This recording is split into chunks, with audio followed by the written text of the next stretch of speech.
আসসালামু আলাইকুম। চোর, পাটপার, সন্ত্রাস, চাঁদাবাজ, লুটেরা শ্রেণী সব এক হয়েছে আবারও বাংলাদেশের সাধারণ মানুষকে শুষে খাবার জন্য। 5ই আগস্ট এদেশের মানুষ যে স্বপ্ন নিয়ে, যেই আশা নিয়ে, আকাঙ্ক্ষা নিয়ে এই দেশ স্বাধীন করেছিল, জীবন দিয়েছিল, ঠিক আগের 1971 সালের 16ই ডিসেম্বর এবং 1975 সালের 15ই আগস্টের মতো একইভাবে বিজয় ছিনিয়ে নিয়েছে এদেশের সেই এলিট শ্রেণী নামে যাদেরকে আমরা চিনি, সেই শ্রেণী। প্রথম 16ই ডিসেম্বরের পর ভারতের সোনাগাজী থেকে আওয়ামী লীগের যেসব নেতারা ওই পারে পালিয়েছিলেন, তারা এসে হঠাৎ করেই এই দেশের যে মানুষগুলো দেশ স্বাধীন করেছিল তাদেরকে সরিয়ে দিয়ে তারপর চেয়ার দখল করেছিলেন। 1975 সালে যেই বীর সেনানীরা এই দেশকে স্বাধীন করেছিলেন 15ই আগস্ট, তাদেরকে এই দেশ থেকে সরিয়ে দেওয়া হয়েছিল।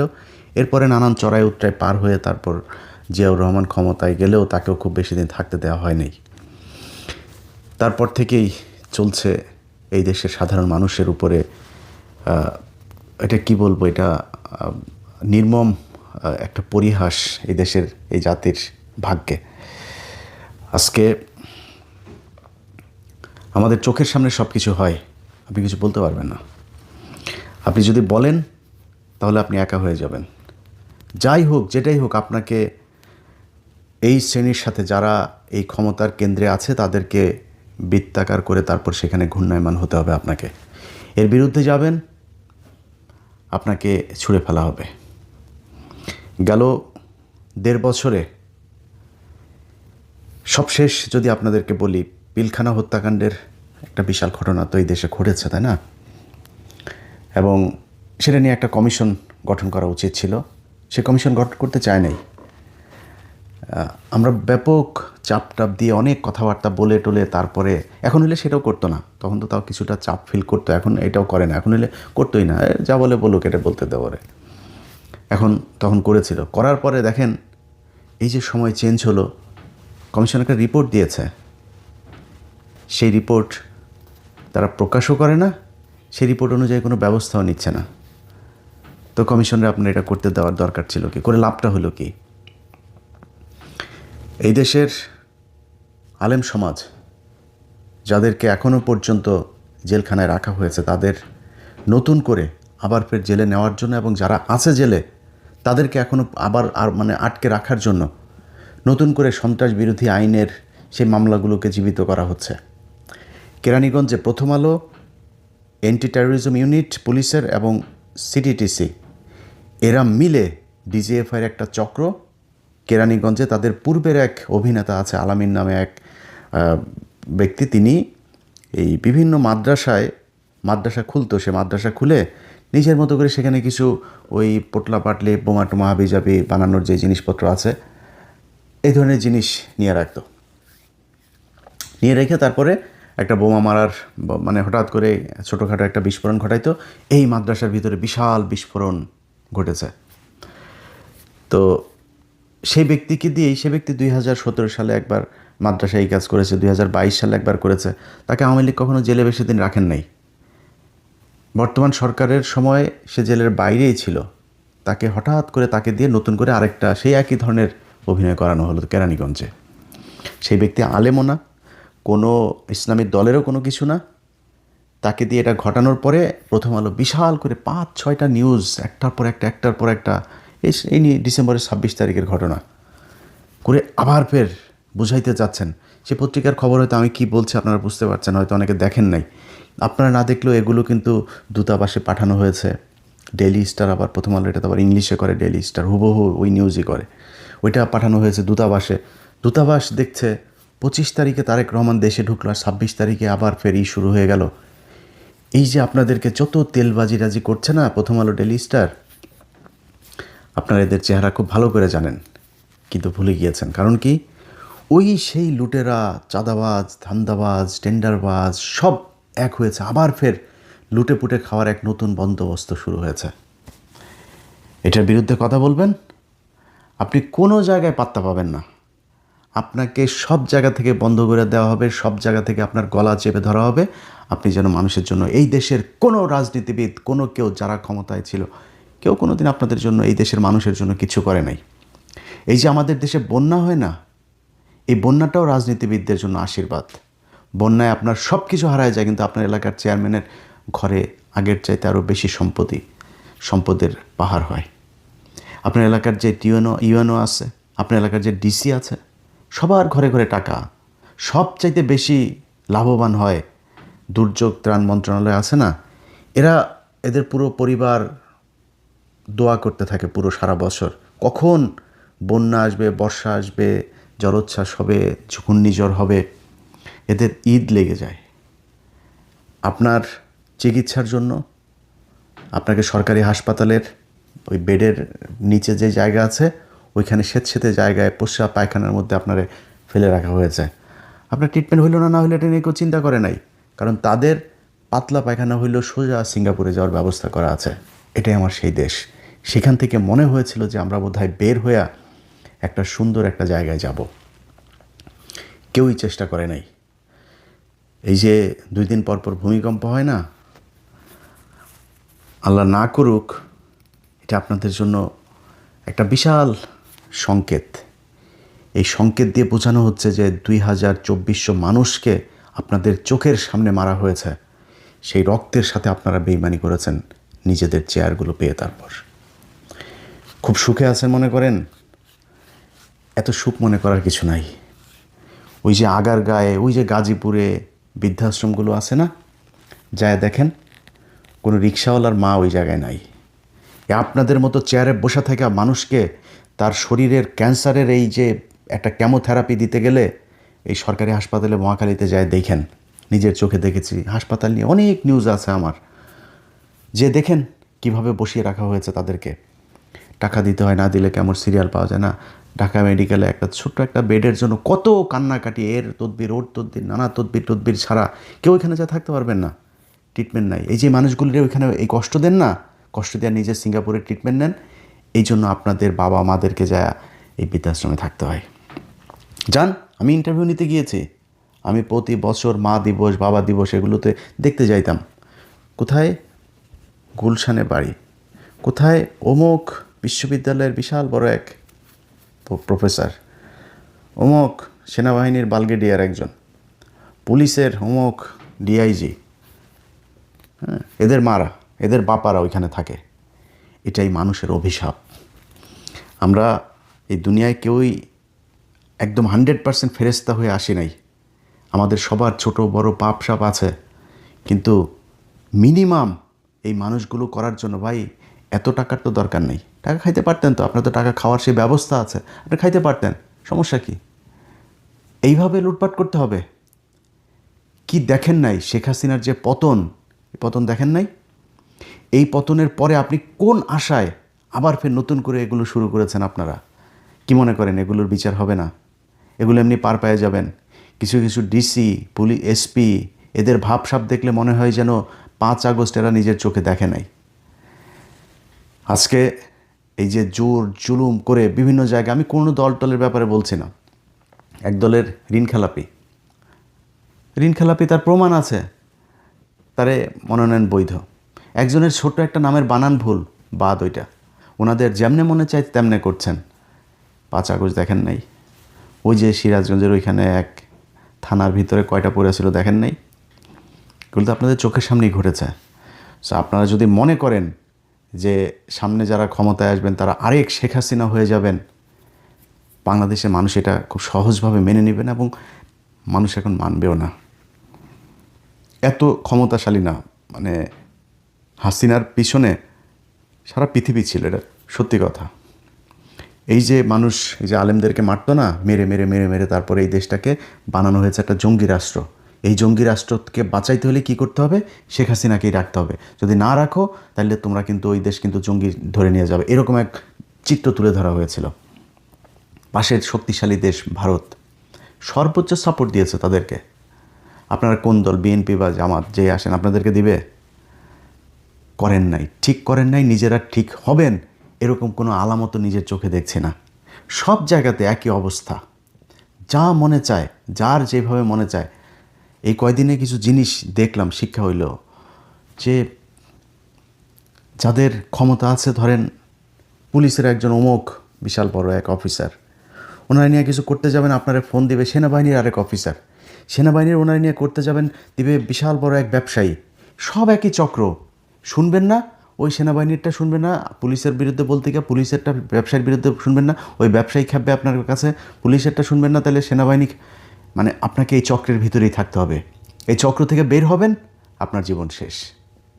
আপনি জীবনে কোনো দিন শান্তিতে থাকতে পারবেন না। বহুত কিছু ভাই, এই যে দেখেন না, এই যে জুলাই যোদ্ধা, এই যে সুরভি নামে এক মেয়েকে আপনার করা হলো, মেহেদি নামে একজনকে আপনার গ্রেপ্তার করা হলো। গতকালকে আমি বাংলা ভিশনের নিউজে দেখলাম, সেই নিউজের মধ্যে লেখা যে ওই এক জুলাই যোদ্ধা, তাকে খুঁজে পাওয়া যাচ্ছে, নিখোঁজ জুলাই যোদ্ধাকে পাওয়া গেল মাদক নিরাময় কেন্দ্রে। তো আমার কিউরিওসিটি জাগলো যে আসলে ঘটনাটা কি হয়েছে এখানে। আপনারা এবার খোঁজ নিয়েন, যারা এনসিপির ভাইরে আছেন, কারোর পক্ষেও নাই ভাই আর বিপক্ষেও নাই ভাই, বলে টোলা আর কারোরে খেপাইতেও চাই না। কারণ আমি একদম আমার ভিডিওর ধরনই চেঞ্জ করে ফেলেছি। কারোর নাম ধরে কোনো কিছু বলবো না, আর কারোরে না। এই দেশের এই বিশাল চক্রের কাছে ভাই পরাজিত হয়ে গিয়েছে। এদেরকে আপনি যদি নাকি সমীহ করে না চলেন, এদের বিরুদ্ধে সরাসরি কথা বলবেন, আপনার কোনো অভিযোগ আছে এদের বিরুদ্ধে, সেটা আপনি প্রচার করবেন, প্রকাশ করবেন, সংবাদ করবেন, যাই করেন, এটার জন্য আপনাকে পে করতে হবে। সেই ঝুঁকি কয়জন নিবে বলেন? কেন নিবে? কোনো কারণ আছে নাকি এত ঝুঁকি নেওয়ার? যদি ঝুঁকি নেওয়ার কাজ হইতো, এই দেশে মানুষ জীবন দিতে পারে, জীবন দিয়ে দেখিয়েছে। কিন্তু সেই উপর তলার সেই লোকজনের কাছে আবার এই দেশের মানুষ জিম্মি হয়ে গিয়েছে। বলেন, এই 15টা বছর এই দেশের সমস্যাটা কি ছিল? এই দেশটা স্বাধীন হইল কেন? এই দেশে কি সমস্যা হচ্ছিল এটা জানেন কি না? আমি এই মূল আজকে এই যে বিপ্লবটা ব্যর্থ হইল, এটার মূল আমি দায় দিব হচ্ছে এই যে এনসিপির যে কজন আছে তাদেরকে।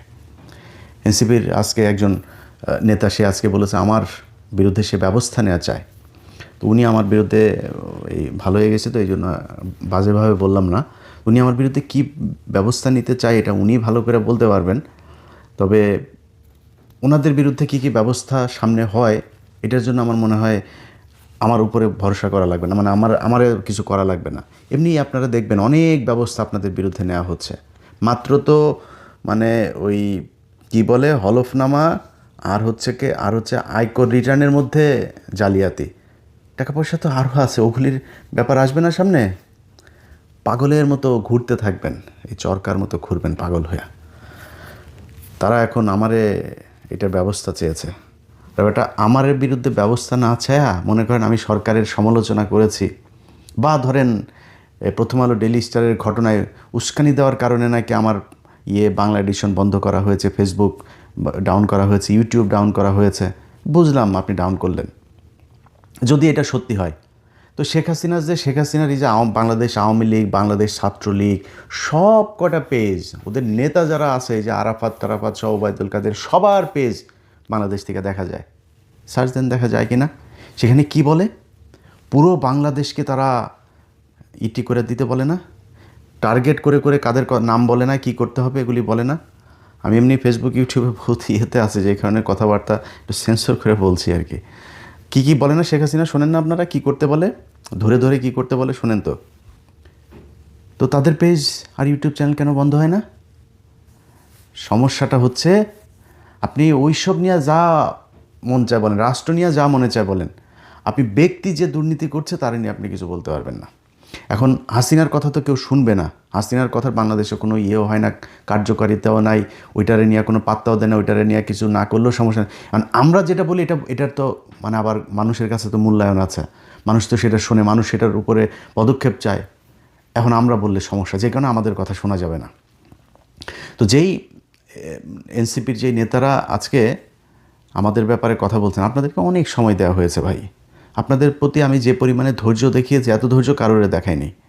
কারণ কি, আপনারা এই 5ই আগস্টের মহানায়ক, এখন মহাখলনায়ক, এই মহানায়কদেরকে আমরা তাদের চুরি চোট্টামি যা আছে সব কিছু আমরা সেন্সর করেছি, যে যাক এরা অন্তত হয়ে যায়। প্রথম দিকে আপনাদের মনে আছে না? দেশের সর্বোচ্চ আদালতের বিচারক 2 ঘন্টার নোটিশে বলল সব রাজুতে আয়, রাজুতে গেল, 2 ঘন্টার নোটিশে সব বিচারকদের করে দেওয়া হলো। আমি ওইটার বিরোধিতা না, ওইটাই করা উচিত ছিল। আওয়ামী লীগ যেটা বলে ওদের ক্ষমতা থেকে গেলে পরের দিন কি করতে হইতো, ওইটা করা উচিত ছিল। এটা করেন নাই বলে আজকে এই সমস্যা। আপনি একটা ঘরের ভেতরে ঢুকেছেন সাপ মারার জন্য, সেই সাপ আপনি ঘরের ভেতর দেখছেন, রেখে দিয়েছেন, তারা না মেরে ওইভাবে যে তার গর্তের ভেতর, ও তো গর্ত থেকে রাতে বের হয়ে আপনাকে কামড় দিবে। এই হুঁশটুকু আপনাদের হওয়া উচিত ছিল, আপনারা করেন নাই। 5 তারিখের পরপর কিছু কিছু নেতা আপনার বিশাল আকারে আওয়ামী বিরোধী মুজিবের ছবি টবি করে হঠাৎ করে চুপ, মানে 1 মাসের মধ্যে সব চুপ। কেন চুপ হয়ে গেল? কারণ ওই যে ওদের মাথায় ঢুকানো হয়েছে যে বাবা এই যে সবাই দেখো কিভাবে চলছে, কিছু টাকা পয়সা লাগবে, টাকা পয়সা কামাও, এইসব বন্ধ করো। টাকা পয়সা কামানোর ভেতর ঢুকাই দিয়ে তারা বলেছে যে আর এইরকম করবি তাহলে কিন্তু ওই যে টাকা, ওই যে এখানে গিয়েছিলি, এখান থেকে টাকা আনছিস 2 কোটি, ওইখান থেকে 50 লাখ, এগুলো সব ভিডিও কিন্তু আছে। একদম চুপ করাই দিল। চুপ করায় দিয়ে তারপরে তাদেরকে দিয়ে শুরু করালো, সুশীল বানায় ফেললো হাসনাতকে। একমাত্র এদের ভেতরে হাসনাত এখন পর্যন্ত, মানে আমি যতটুকু চারিদিক ঘেটে টেটে প্রমাণ যতটুকু আমার মাথায় এসছে, হাসনাত ঠিক আছে। হাসনাতকে ওয়াকার ডেকে নিয়ে গেল, রিফাইন আওয়ামী লীগ নিয়ে আসতে হবে। হাসনাত রাজি হয় নাই, বের হয়ে এসে ফেসবুকে পোস্ট করলো। তারপরে আরেক মাল আবার তার 1 ঘন্টা পরে পোস্ট করলো, হাসনাত যেটা বলেছে সেটা মিথ্যা কথা। হাসনাত কি দুদু খায়? হাসনাত মিথ্যা বলেছে ওয়াকারের ব্যাপারে, তুমি সত্যি বললা। এ হচ্ছে ভাতাপ্রাপ্ত। এই ভাতাপ্রাপ্ত এই জুলাই যোদ্ধা, এটা কিন্তু আওয়ামী লীগের মাল, কিন্তু এটার ব্যাপারে সাবধানে থাকতে হবে। দেনি আবার টুপি পরে তারপরে এই করে আপনার গণসংযোগ করে। ওরে টুপি পরা কে শিখাইছে আমি জানি না। এটা তো মানে চোর বাটপার, এতদিন ধরে আমরা বিএনপি আওয়ামী লীগ এই চোরেদেরকে আমরা দেখে আসছি যে এই নির্বাচন আসলে টুপি পরে। তো টুপি পরে সে এখন করে। আপনাদের উচিত ছিল একদম অল আউট আওয়ামী লীগ এই অভিযানটা চালু রাখা। আপনি সুশীল সেজে টুপি মাথায় দিয়ে প্রথম আলোর অফিসে যায়, এখন বলেন মব সন্ত্রাস।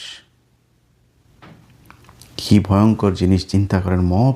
আরে বাবা রে বাবা, প্রথম আলো ডেইলি স্টারের ঘটনা নাকি মব। তাই যদি মব হয় তাহলে এই যে হাসিনার যে গণভবনটা, এটা তো বাংলাদেশের রাষ্ট্রের সম্পদ। সংসদ ভবনটা আপনাকে কি করেছিল? ওইটা কি পিনাকি ইলিয়াস বলেছিল নাকি যে ভাঙতে? কারা ভাঙলো? গতকালকে রাত্রে এই যে স্বেচ্ছাসেবক দলের একজন নেতাকে মারা হলো, পিনাকি ইলিয়াসের লোক ছিল। হাদিকে মারল, পিনাকি ইলিয়াসের লোক ছিল। পিনাকির আর ইলিয়াসের ডাকে যদি নাকি মানুষ কোথাও যেয়ে থাকে, যা যা করেছে এটা বাংলাদেশে করা উচিত। এটা যদি করা হয় এই দেশ শান্ত থাকবে। আপনি ছায়ানট বলেন, উদীচী বলেন, প্রথম আলো বলেন, ডেইলি স্টার বলেন, এরা বাংলাদেশের কোনো কিছু না। এরা ভারতীয় গোয়েন্দা সংস্থার প্রতিষ্ঠান, বাংলাদেশের বিরুদ্ধে সবসময় কাজ করে। আমরা তো বলি নাই যে যমুনা ভাঙেন, বসুন্ধরা ভাঙেন, মেঘনা ভাঙেন, আমরা তো বলি নাই। বলেছি নাকি? কেন বলিনি? কারণ ওইটা সমস্যা না। ওই সমস্যা আপনি বাংলাদেশের সব ব্যবসায়ীর একই সমস্যা, কিন্তু এগুলোর সমস্যা বাংলাদেশে আর টিভি পত্রিকা চ্যানেল আর কিছু নাই। এদের বিরুদ্ধে কেন বলে? কারণ আছে তো। এই জিনিস আপনারাও জানেন, আমরাও জানি, বাংলাদেশের মানুষ সবাই জানে। আপনারা এখন আমাদেরকে নতুন করে জানাইতে যাচ্ছেন এটা বাংলাদেশের গণমাধ্যমকে কিছু বলা যাবে না। গণমাধ্যম আপনারা ভেঙেছেন, 71 টেলিভিশন, আপনারা সময় টিভি ভাঙচুর করেছেন, আপনারা গাজী টিভি ভাঙচুর করেছেন, আপনারা করেছেন। তখন কোথায় ছিল? সময় পার হয়ে গিয়েছে। সেই সময় পার করে আপনারা এখন সুশীল সেজে এগুলোকে মব বানিয়েছেন সেদিন থেকে সেটা মারা শেষ। এই দেশের পরিবর্তনের যেই স্বপ্ন এই দেশের মানুষ দেখেছিল, ওই স্বপ্ন ওই দিনই শেষ হয়ে গিয়েছে, যেদিন আপনারা রেকগনাইজ করেছেন যে এটা হচ্ছে মবতন্ত্র। কিসের মবতন্ত্র? এটা বিপ্লব। এই বিপ্লবকে আপনারা অস্বীকার করেছেন, অতএব আপনার অস্তিত্ব বিলীন হয়ে যাবে, আমি বলে দিলাম। এই জুলাইকে যারা ইস্টাবলিশ করতে পারেনি তাদেরকে 71-এ ফিরে যেতে হবে। 71-এ ফিরে গেলে কি হবে? 71 আওয়ামী লীগের। এই 50 বছরে তারা এমনভাবে ইতিহাসকে আপনার টেম্পারিং করেছে, এটারে করাপ্ট করতে করতে করতে করতে করতে করতে এটা তার কিছু নাই। এটা শুধুই আওয়ামী লীগের এক ইতিহাস। এই ইতিহাসে জিয়াউর রহমান রাজাকার, এই ইতিহাসে খালেদা জিয়ার সাথে জাঞ্জুয়ার ঘটনা বানিয়েছে, এই ইতিহাসের যদি নাকি আপনি মেনে যদি বাংলাদেশকে রাখতে চান, তাহলে শেখ হাসিনা ছাড়া ৭২-এর সংবিধান ছাড়া আর বাংলাদেশে কোনো কিছু নাই। শেখ হাসিনা যদি থাকতো তাহলে তারেক রহমান আজকে তার মায়ের লাশটাও দেখতে যেতে পারতো না। যারা ৭১ নিয়ে এত চিল্লাচিল্লি করেন, তাদেরকে এই ২৪-এর কারণে আজকে দেশে যাওয়ার সুযোগ পেয়েছেন। আজকে যে বড় বড় গলায় কথা বলেন, এটা এই ২৪-এর কারণে বলতে সুযোগ পেয়েছেন। তো যাই হোক, যারা বিপ্লবী ভাইয়েরা যেটা ভালো মনে করেছেন, এটার জবাব আপনারা পেয়ে যাবেন। জামাতের সাথে যুক্ত হতে হয়তো কিছুটা শান্তিতে থাকবেন কিছুদিন, এরপরে দেখেন নির্বাচন এসছে, তো লেটস সি কী হয়। আমরাও তো আছি এই দেশে, ইনশাল্লাহ দেখা হবে। আল্লাহ হাফেজ।